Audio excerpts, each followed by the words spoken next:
बुलढाण्यातील चिमुकलीने आमदार रोहित पवारांसमोर मांडल्या शेतकरी बापाच्या व्यथा. Video viral. काय बोलू राहिले? खरं म्हणते तू. आम्ही पण हीच भूमिका मांडतो. दादा माझा बाप बी शेतकरी आहे. माझ्या बापाच्या घरात तेल असते तर मीठ नसते, मीठ असते तर तेल नसते. वडील आलेत का इथे? नाही, गव्हर्नमेंट शाळेत आहे तुम्ही? प्रायव्हेट शाळा आहे. Private. पण तू जे भूमिका मांडली ती खरी भूमिका आहे.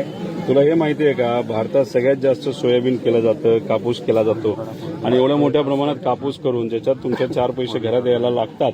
कापसाला जेव्हा 10,000 भाव मिळतो तेव्हा हे सरकार काय करतं, नाही तर कुठलंही सरकार इम्पोर्ट करायला लागतं. त्याला भाव परत खाली पडतात आणि त्यात आपला शेतकरी झोपतो.